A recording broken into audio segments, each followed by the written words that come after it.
História da nanotecnologia, de 1959 a 2001. 1959, a primeira vez que se falou em nanotecnologia. Físico Richard Feynman, ele ressaltou a respeito do poder, da possibilidade na manipulação dos átomos e moléculas, que resultaria em componentes tão pequenos que não seria possível visualizar a olho nu.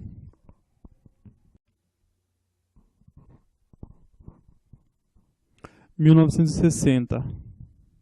O prefixo nano vem da grego nano, que significa anão. Foi deliberado na 11ª Conferência Internacional de Pesos e Medidas. O prefixo nano como sendo o bilionésimo do método. Nano é a dimensão de uma molécula orgânica. 1968. Foi desenvolvido na Bell a técnica chamada epitaxia por feixe molecular, MBE. Tem sido o método mais sofisticado de crescimento. O princípio deste método de crescimento reside na evaporação de fontes sólidas altamente purificadas em alto vácuo.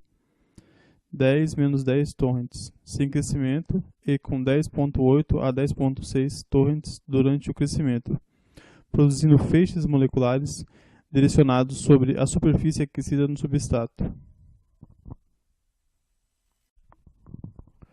1974, o professor Norio Taniguchi, da Universidade de Ciências de Tóquio, cria a palavra nanotecnologia, designando-a como o conjunto de estudos e aplicações referentes ao objeto e processo na escala nanométrica. 1981. Gerald Benning e Henrik Robert, no laboratório da IBM em Zurique, na Suíça, criam um aparelho denominado microscópio de varredura por tunelamento, que tem a capacidade de enxergar átomos.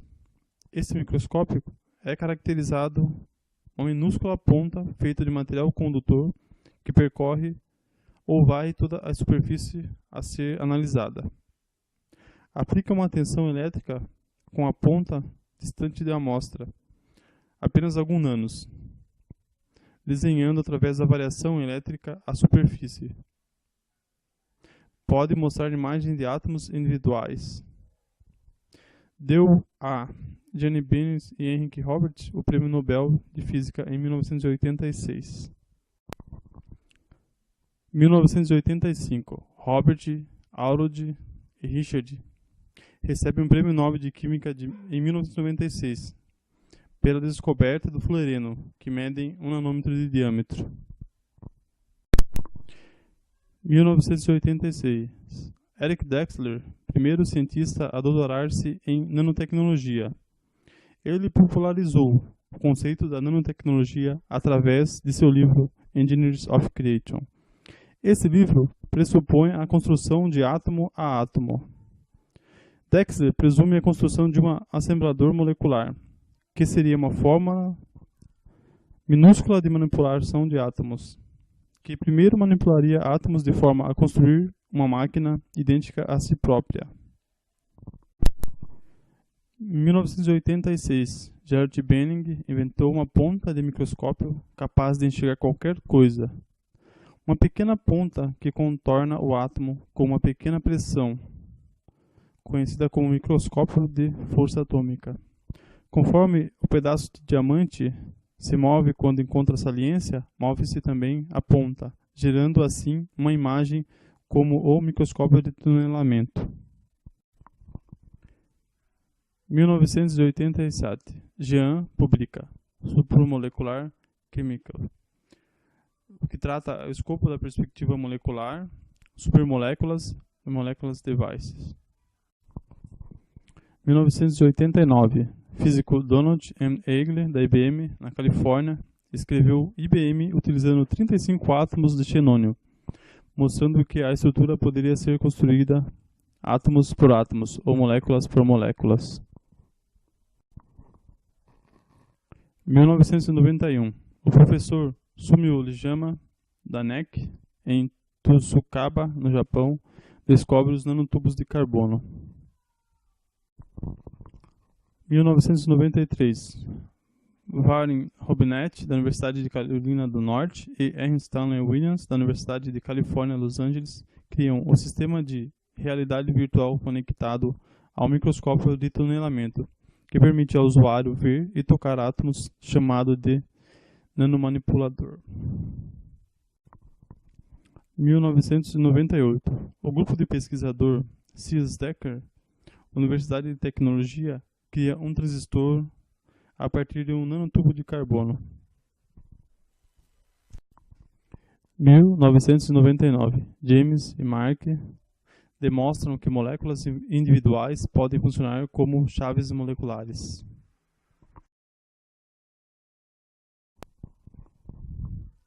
2000. Eglis e outros pesquisadores descobrem a miragem quântica. Ao posicionar o átomo em um foco de uma elipse, cria-se uma miragem do mesmo átomo em outro foco. Sendo assim, foi observada a possibilidade de transmissão sem fio através desse método. 2001. Fraser Storch apresenta a palestra The Nature of the Mechanical Bond no simpósio de centenário do Nobel, Fronteiras da Ciência Molecular. O que é nanociências? Primeiramente, no campo da física, a nanociência é conhecida como estado sólido, onde se estuda as propriedades de estruturas, dimensões nanométricas e nanoestruturas. E também a nanociência é estudos a técnicas e aplicações das nanotecnologia. E está relacionado às diversas áreas do conhecimento humano, como física, biologia e engenharia. Já dentro das nanoestruturas, a nanociência está relacionada a composto de carbono, no termo grosso modo, que é basicamente três grandes grupos. Grupo 1 dos fullerenos, grupo 2 dos nanotubos e grupo 3 das nanoestruturas. Isso então o que significa nanociências. Quem descobriu nanociências? Quem descobriu nanociências tem 5 teorias. Primeira teoria, de fato, a nanociência surgiu no século XX, com a invenção da mecânica quântica, que tirava dos químicos o privilégio de estudar a estrutura da matéria. E a segunda teoria foi, para a física clássica atual, surgiu pelo cientista Paul Dirac, e Wolf Fugger, e Paul Ehrlich e Henrik Fermi, esses três cientistas.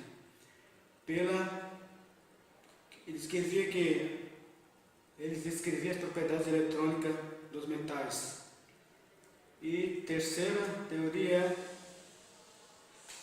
foi proposta pelo cientista Felix Bloch e Werner Heisenberg. De fato, eles realizaram uma pesquisa que, quando aplicamos cálculos da mecânica quântica aos elétrons, eles começam a interagir com íons numa estrutura conhecida como metal. Essa teoria ficou conhecida como, então, grosso modo, que então ajudou a descrever as propriedades dos metais, dos sólidos e dos semicondutores. Já a quarta teoria, de fato, surgiu com a invenção do microscópio de varredura por tunelamento, STM, em 1981, pelo cientista Gerhard Birner Henrik Breuer, em Zurique, no laboratório de pesquisa IBM. Momento 2.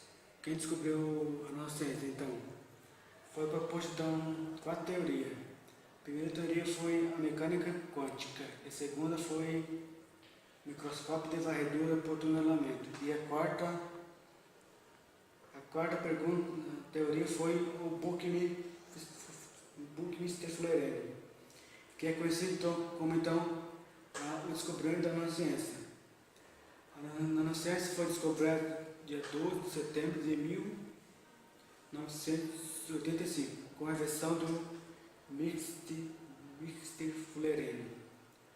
descoberto pelos cientistas Harold Urso, Robert Curry e Richard Smiley. Nos estudos em Estados Unidos, na cidade de Austin, e com a ajuda de 3 estudantes de graduação, Jim Hunt, Sam Auburn e Yu Liu. Então eles realizaram uma pesquisa que formaram uma molécula de 5 a 9 átomos. Para eles foi um resultado satisfatório. Entretanto, surge um elemento estranho, conhecido como espectropia de massa, que é utilizado para identificar a massa e o número de átomos de carbono. Isso indicou então uma enorme molécula de 60 átomos, um resultado que surpreendeu os pesquisadores.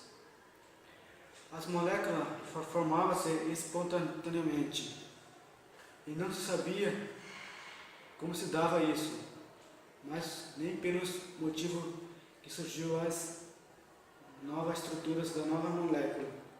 Então, baseado nessa teoria, que surgiu o descobrimento da nanociência pelos cientistas Harold Urso, Robert Curry e Richard Smiley. Foi isso. Onde é aplicado nanociências? Então, a nanociência é aplicada em simulação computacionais de materiais, biogeoquímica aplicada a nanociências, materiais avançados que levam às tecnologias multifuncionais, a nova rota para síntese de materiais ocos, controlando nanojato fotônico e materiais supramoleculares automontagem. Isso que é aplicado a nanociências.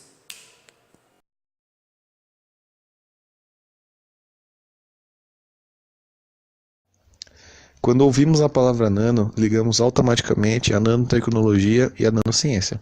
Porém, não ligamos a palavra nano à natureza, mas da natureza podemos nos inspirar para produzir produtos que nos ajudem na nossa vida.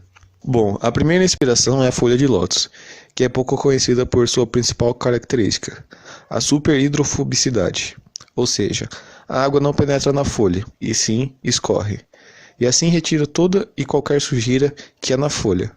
Isso se deve às estruturas nanométricas e aos cristais de cera, que fazem a gota d'água escorrer pela folha. E essa característica já foi reproduzida para que sua roupa não se molhe com nenhum líquido, para que livros não se molhem e até tornar produtos eletrônicos impermeáveis. A outra inspiração para os cientistas são as lagartixas. Como todos nós sabemos, elas conseguem se fixar em toda a superfície. E isso se deve ao fato de suas patas terem estruturas nanométricas, que fazem com que grude sua pata na parede. Com isso, os cientistas estão estudando as patas do animal, para desenvolver adesivos e fitas que não danifiquem a superfície, pois, como todos nós sabemos, a lagartixa não anda na parede da sua casa e tira a tinta dela.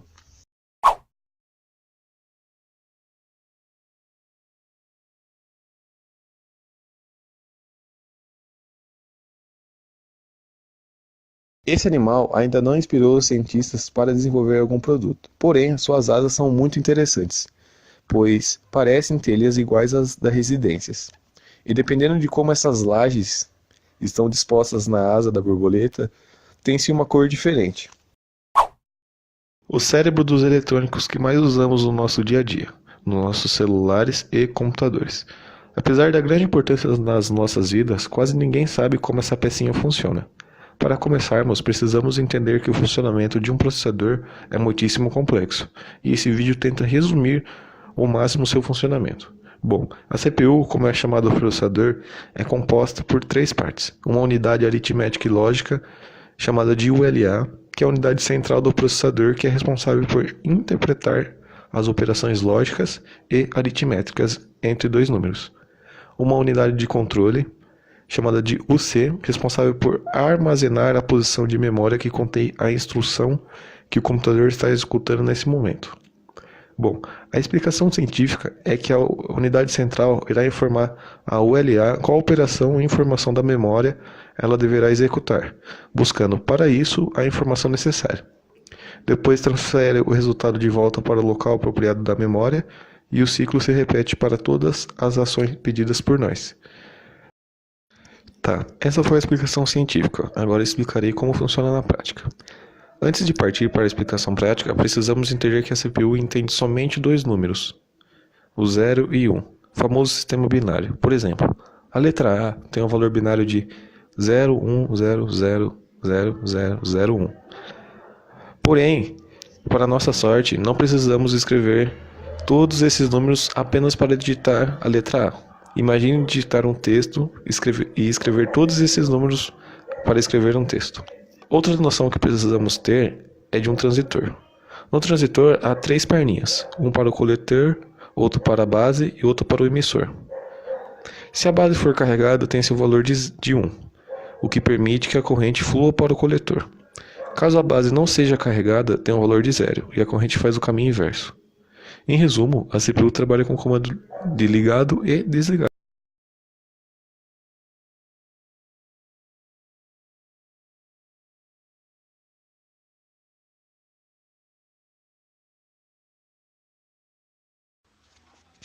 Olá, meu nome é Gustavo e hoje eu irei falar um pouco sobre nanomedicina. Como podemos ver aqui no slide, pela definição, nanomedicina é a denominação dada à junção da medicina e da nanotecnologia. Em suma, a nanomedicina consiste em usar nanopartículas, nanorobôs e outros elementos em escala nanométrica para curar, diagnosticar e ou prevenir doenças. Ou seja, nanomedicina é a medicina que aplica nanotecnologia para ter maior precisão, para ter resultados que de outras formas possivelmente seria impossível obtê-los. Então, para falar um pouco mais sobre ela, primeiramente vamos entender um pouco sobre sua origem. A nanotecnologia, na verdade, ela é algo muito recente, sendo que a primeira vez que o termo nanotecnologia foi usado oficialmente pela primeira vez foi em 1959 em uma conferência, quando o renomado físico Richard Feynman citou ela, mas de forma meio abstrata, referindo-se a ela em uma citação que assim dizia: há muitas coisas lá embaixo. Ou seja, ele estava querendo se referir ao estudo subatômico, ao estudo das moléculas, que seria uma questão de que se a ciência sim conseguisse evoluir no estudo e conhecer cada detalhe do mundo subatômico, ele poderia modificá-lo e usá-lo a seu favor, para que assim pudesse ter um grande avanço tecnológico. Também de forma meio abstrata, em 1966, já um pouco mais para frente, Isaac Asimov, da Universidade de Tóquio, ele começa então um desafio em que ele imagina um futuro em que as cirurgias poderiam ser feitas com pequenos robôs que estariam nas correntes sanguíneas e que percorreriam por elas e poderiam assim dar conta daquelas doenças mais problemáticas para a ciência até os dias de então. Desta forma, a ciência aos poucos começou a dar uma atenção especial para esse termo, mas ainda era algo muito abstrato, ainda era algo muito vago. Foi então em 1974 que Norio Taniguchi veio a ligar esse termo nanotecnologia à engenharia e às demais ciências mais concretas, dando assim então o primeiro salto em direção à evolução da nanotecnologia. Esse salto que ocorre de verdade mesmo a partir da década de 1980. Em 1980, a gente pode dizer que a partir daí começa-se então a explosão tecnológica, onde nós podemos ver que nas últimas décadas o desenvolvimento da tecnologia ele evolui cada vez mais rápido. O que até então, no início dos anos 2000, um celular, por exemplo, era algo para poucos, Hoje em dia, um smartphone, que seria um computador de bolso, ele não é mais apenas um luxo, mas é uma necessidade para o dia a dia. O que prova que a tecnologia vem evoluindo muito. E com a nanotecnologia também não foi diferente. Tudo começou a andar mais rápido a partir do ano de 1986, quando o Instituto Forsyth é estabelecido para auxiliar desenvolvimento e promoção de conferências sobre a nanotecnologia. Ou seja, o próprio mundo reconhecia a necessidade de dar uma atenção especial para o assunto. Por isso foi destinado a este instituto que começasse a organizar conferências, promover o assunto, para que mais cientistas pudessem se engajar e estudar e evoluir esta tecnologia. Em 1997, é criada a primeira empresa especializada em nanotecnologia, a Zyvex, que até hoje funciona.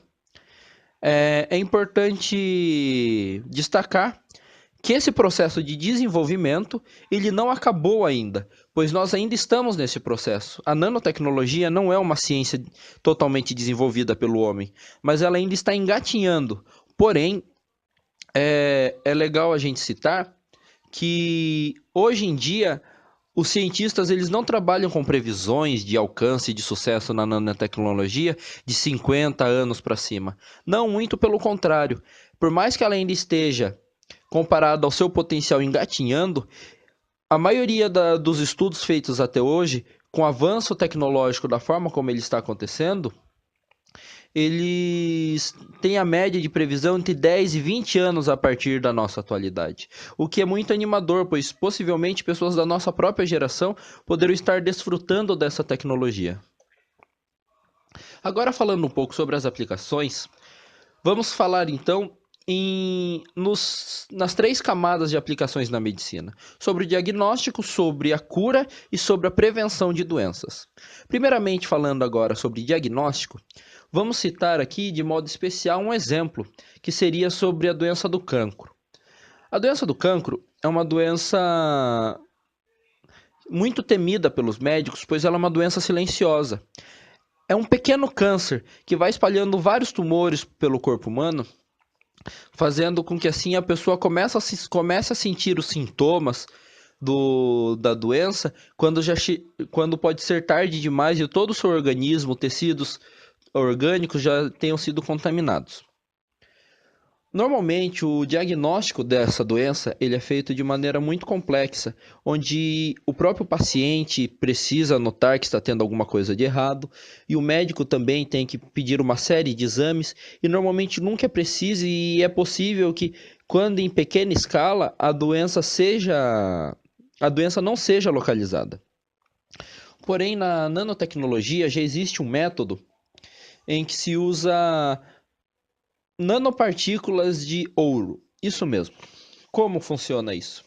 Essas nanopartículas, que têm em média 60 a 80 nanômetros, elas são injetadas no paciente e elas vão reagir com células cancerógenas. E como essas nanopartículas elas reagem com a luz com um intenso brilho, é possível então que quando aplicado um laser especial sobre o tecido desse paciente, possa se localizar onde estão os fóculos das células cancerógenas. Como nós podemos ver aqui na imagem à direita, ela é dividida em 2 partes. Na parte esquerda da imagem, nós podemos ver 2 focos de células cancerógenas, onde as nanopartículas de ouro estão acumuladas nelas, e à direita uma parte de células saudáveis, onde não há reação com as nanopartículas de ouro. Também é possível aplicar a nanotecnologia em tratamentos. Esses tratamentos eles são diversos e eles ainda estão em avanço. Mas nós podemos citar os famosos nanorobôs, que são aqueles robôs menores do que um fio de cabelo. Robôs que poderiam entrar em nossas correntes sanguíneas e combater de frente vírus e bactérias para assim mantermos com uma saúde saudável. É possivelmente nele que iremos encontrar a cura do câncer, um tratamento perfeito para os diabéticos e uma cirurgia com precisão nanométrica. Ou seja, vamos falar um pouco sobre cada um. Para a cura do câncer, como podemos ver nessa imagem ao lado, seriam nanorobôs que eles estariam nas nossas correntes sanguíneas e eles iriam enfrentar apenas os corpos estranhos. Eles não, assim, não danificando o nosso organismo, como hoje acontece com a quimioterapia, a radioterapia, que para poder acabar com as células cancerógenas, ela acaba danificando todo o nosso organismo. Trabalhando numa escala nanométrica, seria possível você acabar apenas com o tumor e deixar o resto do seu organismo em perfeito estado.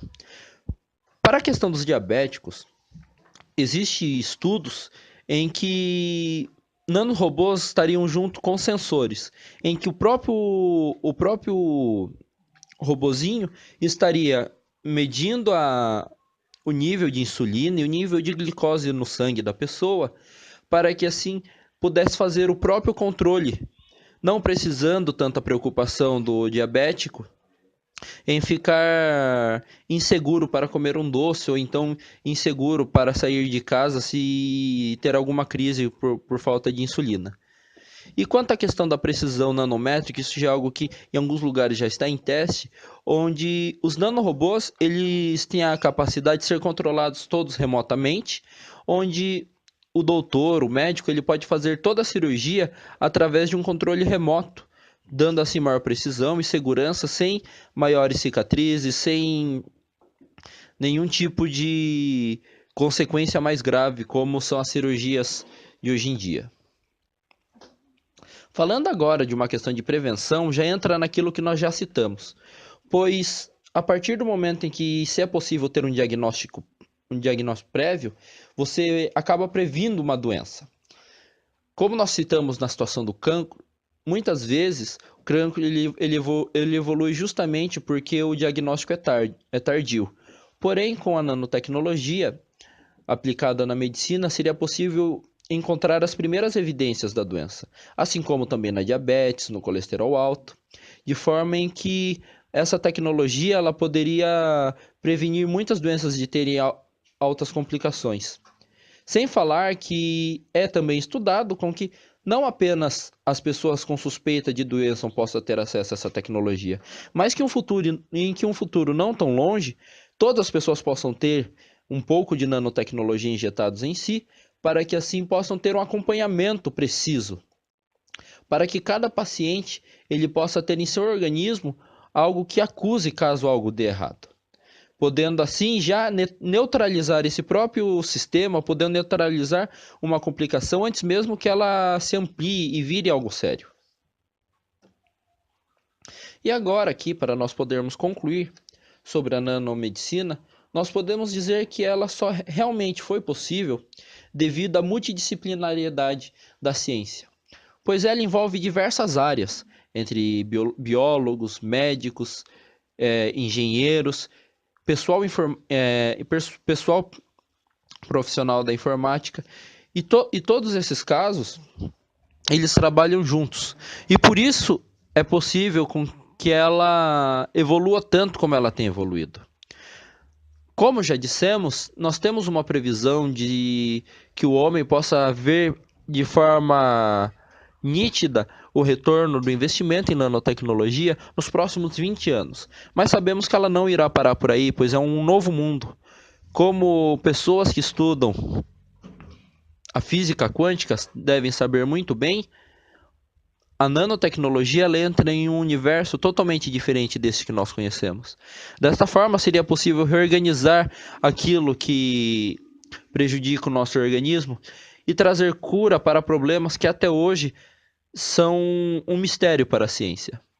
Desta forma, a nanomedicina é sim, possivelmente, aquilo que irá garantir uma vida mais longa, mais saudável e sem preocupações para os homens e em breve também garantir assim uma qualidade maior de vida sem preocupações em visitas praticamente mensais ao médico. Muito obrigado.